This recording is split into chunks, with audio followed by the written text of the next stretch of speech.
Hi. இன்னைக்கு 5 minutes with சத்யால உங்களுடைய கோலியாத்தை எதிர்கொள்வது எப்படி அதை பார்க்க போகிறோம். இப்போ இந்த பிஸ்னஸ் வேர்ல்டெல்லாம் பார்த்தீங்கன்னா பெரிய பெரிய கம்பெனிஸ் இருக்கும், பெரிய பெரிய பிஸ்னஸஸ் எல்லாம் பண்ணிகிட்ருப்பாங்க. ஆனால் சில ஸ்டார்ட் அப்ஸ் சின்ன கம்பெனிஸ் முளைச்சி வருவாங்க. இந்த சின்ன கம்பெனிஸ் அதை தான் ஸ்டார்ட் அப்ஸ் அப்படின்னு சொல்லுவாங்க. அந்த கம்பெனிஸ் வந்து இந்த பெரிய கம்பெனிஸோடு கூட பெரிய பிஸ்னஸஸோடு கூட போட்டி போட்டு தங்களுக்குன்னு ஒரு இடத்த பிடிக்கணும். அப்போ இந்த சின்ன ஸ்டார்ட் அப்ஸ் இருக்குது பார்த்தீங்களா, அவங்கள டேவிட் அப்படின்னு சொல்லுவாங்க. இந்த பெரிய கம்பெனிஸ் ஆல்ரெடி எஸ்டாப்ளிஷ்ட் கம்பெனிஸ் இருக்குல்ல, அவங்கள வந்து கோலியாத் அப்படின்னு சொல்லுவாங்க. ஸோ இந்த பிஸ்னஸ் வேர்ல்டில் இந்த டேவிட் கோலியாத் இந்த பேரெல்லாம் எங்கேருந்து கொண்டு வந்தாங்க அப்படின்னு பார்த்தீங்கன்னா பைபிளில் இருந்து தான் எடுத்துருக்குறாங்க. பைபிளில் டேவிட் அண்ட் கோலியாத், தாவீதும் கோலியாத்தும் அப்படின்னு ஒரு சம்பவம் இருக்குது. இது என்னன்னு பார்த்தீங்கன்னா, ரெண்டு தேசங்கள் வந்து போரிடும்படியாக ஒரு இடத்துல வந்து சேர்றாங்க. ஒரு தேசம் வந்து பெலிஸ்தியர் தேசத்து ஜனங்கள் பெலிஸ்தியர், இன்னொரு தேசத்து ஜனங்கள் வந்து இஸ்ரவேலர். இந்த இஸ்ரவேலர் வந்து தேவனுடைய ஜனங்கள். அப்போ எல்லாம் ரெடியாக போரிடும்படியாக வந்து இருக்கிறாங்க. அந்த நேரத்தில் அந்த பெலிஸ்தியர் இராணுவத்தில் இருக்கிறவன் ஒருத்தனோட பேர் வந்து கோலியாத். அவன் ஒரு பெரிய ராட்சதன். மற்றவங்க எல்லாருமே அவனுடைய இடுப்பு பக்கத்தில் வரைக்கும் தான் இருக்கிறாங்க. அவ்வளோ பெரிய ஒரு ஜெயண்ட் அவன் அந்த இராணுவத்தில் இருக்கிறான். இந்த தாவீது அப்படின்றவன் வந்து இந்த இஸ்ரவேல் இராணுவத்தில் உள்ள ஒரு படை வீரனுடைய தம்பி. இவன் ஆடுகளை மேய்ச்சிட்ருக்கிற ஒரு இளம் வாலிபன். அப்போது இந்த பெலிஸ்தியர் இராணுவத்திலிருந்து இந்த கோலியாத் என்ன பண்ணுறான், அவன் முன்னால் வந்து நின்று சொல்கிறான், இந்த இஸ்ரவேல் படையிலிருந்து எவனாவது ஒத்தைக்கு என்கிட்ட சண்டை போடுறதுக்கு வாங்க அப்படின்னு சொல்லி ஒரு சவால் விடுறான். அப்போ இந்த இஸ்ரவேல் இராணுவத்தில் உள்ள எல்லாரும் பயந்து நடுங்கி போயிட்டாங்க. யாருக்குமே தைரியம் கிடையாது. அவங்களுடைய ராஜா சவுலுக்குமே தைரியம் இல்லை. அப்படி பயந்து நடுங்கிட்டு இருக்கிற அந்த வேளையில் தான் தாவீது வந்து அங்கே வரான். அவன் வந்து இந்த ராட்சதன் வந்து நின்று சவாலிடுறத கேட்குறான், இவங்கெல்லாம் பயந்து ஓடுறத பார்க்குறான். அப்போ அவன் போய் அந்த பெரிய கோலியாத்துக்கு முன்னாடி, அவன் மலை மாதிரி அப்படி நிற்கிறான், அவன் முன்னாடி போய் நின்றுட்டு சொல்கிறான், நான் உன் கூட எதிர்க்கிறதுக்கு தயார் அப்படின்ட்டு. தாவீது வந்து தன்னுடைய பலத்தையோ சாமர்த்தியத்தையோ நம்பி அந்த கோலியாத் முன்னால் போய் நிற்கலை. அவன் என்ன சொல்கிறான், நான் என்னுடைய தேவனை நம்புகிறேன்.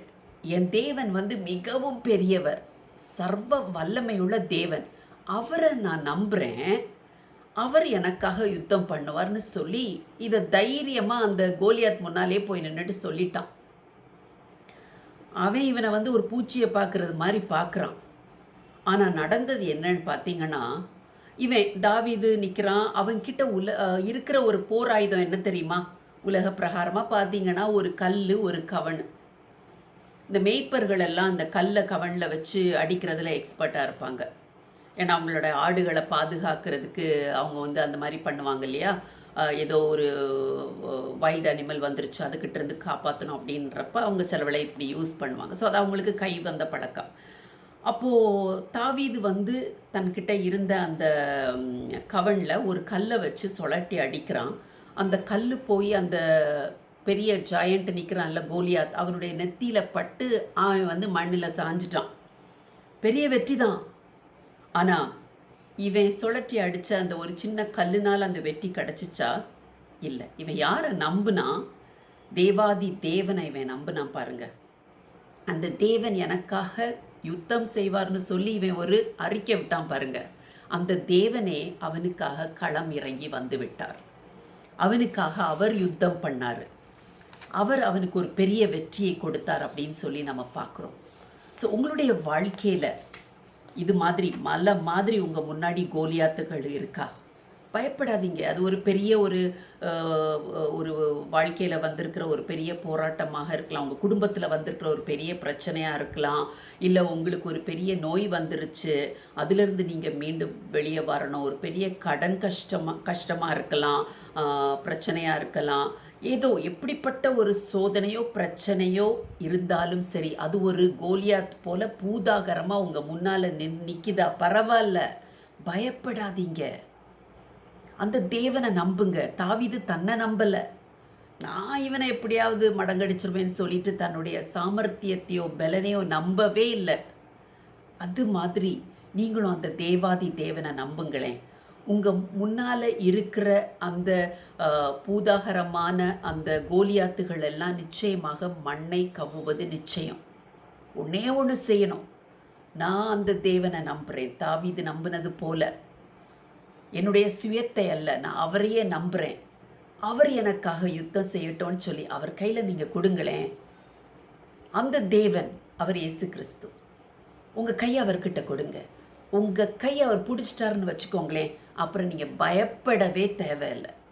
உங்கள் யுத்தம் எல்லாம் அவருடைய யுத்தம்தான். அழகாக உங்களை அந்த சூழ்நிலையிலேருந்து வெளியே கொண்டு வந்துடுவார். நம்பித்தான் பாருங்களேன். God bless you.